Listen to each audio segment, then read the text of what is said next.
একদিন এক রাস্তা দিয়ে দুই বন্ধু হেঁটে হেঁটে যাচ্ছিল।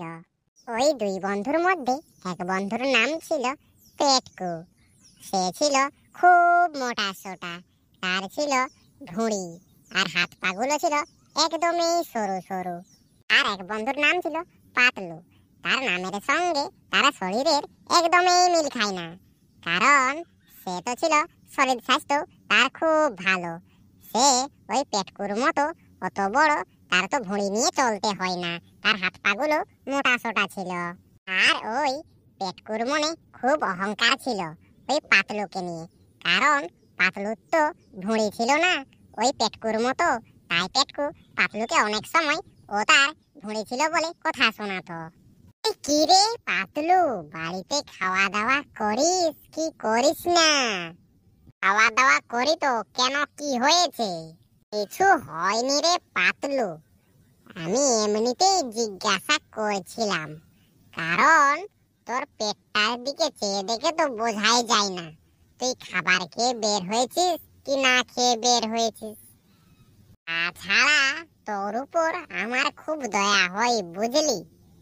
কোনোদিন যদি জোরে বাতাস দেয় আর তুই বাইরে বের হয়ে থাকিস আর বাতাসে তোকে যদি উড়িয়ে নিয়ে চলে যায়, তাহলে কোনখানে গিয়ে পড়বি তার তো কোনো ঠিকানাই নেই।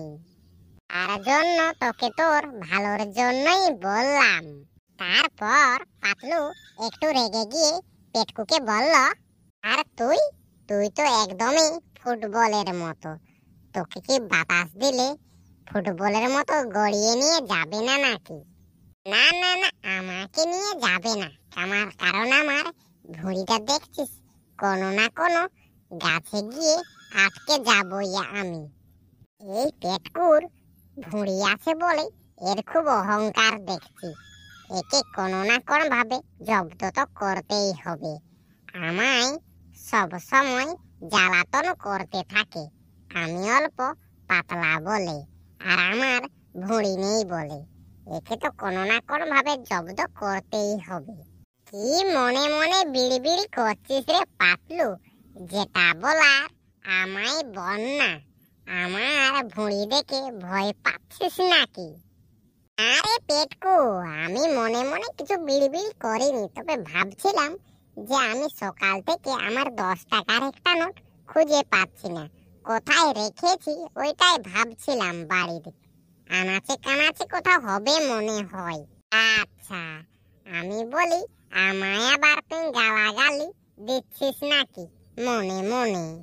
যদি গালিগালাজ দিস তাহলে আমি হচটকে পড়ে যাব, তার জন্যই তোকে আমি বললাম।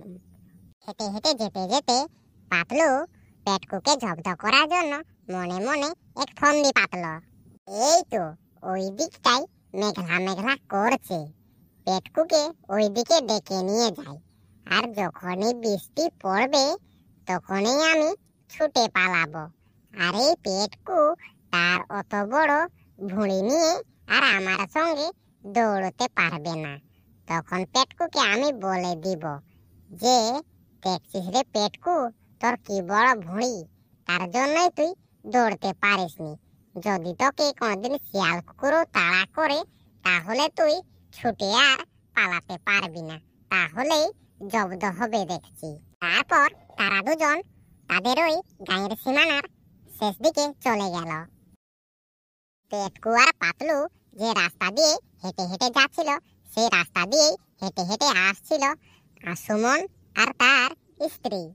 বলে কি রে পেটকু আর পাতলু, তোরা কোথায় যাবি? দেখছিস না মেঘ আসতে এক্ষুনি বৃষ্টি পড়বে। হ্যাঁ হ্যাঁ ঠিক আছে, ওটা কোনো ব্যাপার না, তুমি বাড়ির দিকে যাও দেখি।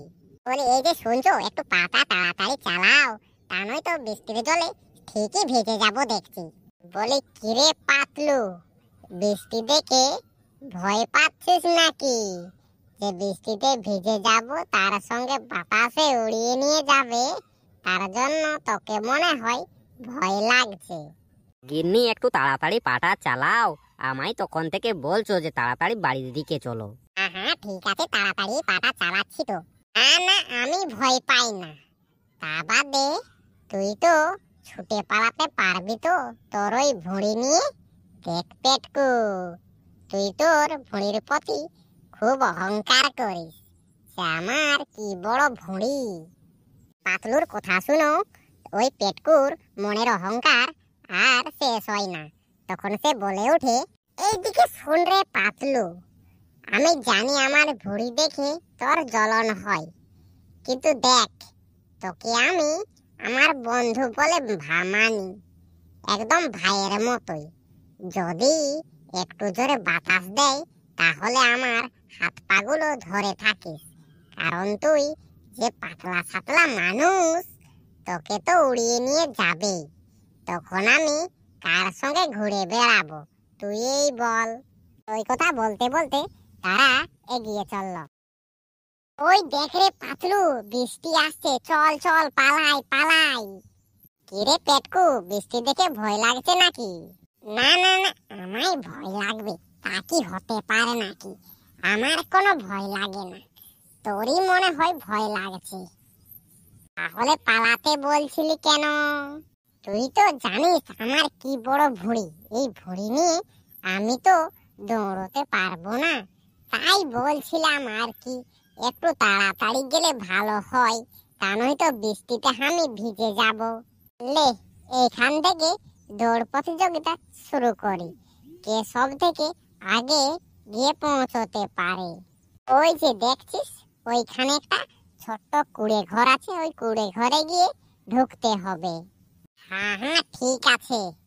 লে, মনে হয় তোর থেকে আমি আগে গিয়ে পৌঁছে যাব।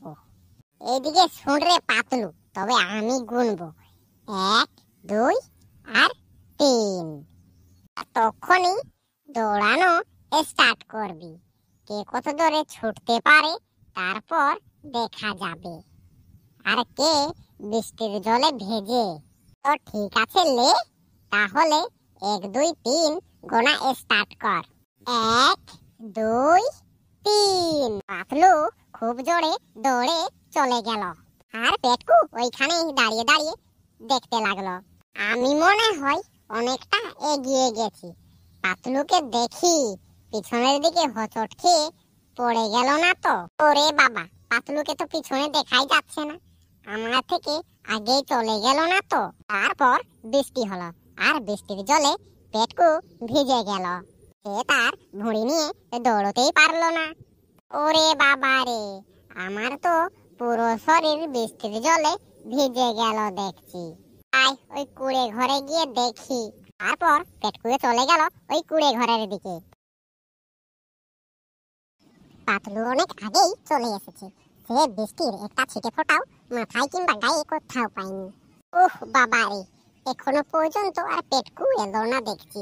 মনে হয় ও নির্ঘাত একদম বৃষ্টির জলে ভিজে গেছে।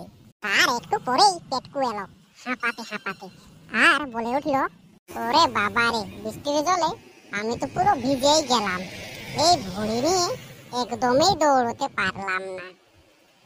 রে পেটকু, কি অবস্থা, ভিজে গেলি যে? কি আর বলি তোকে, কি জোর বৃষ্টিটাই না পড়লো, পুরো একদম ভিজে গেলাম রে। আহা, তুই তোর ভুঁড়ি নিয়ে তো আমাকে খুব কথা বলিস।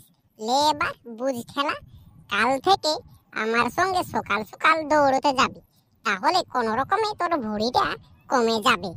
তবে ঠিক আছে, আমার অল্প ডাকিস, তবে আমি হলাম ঘুমের গাধা, তাড়াতাড়ি ঘুম থেকে উঠতেই পারি না।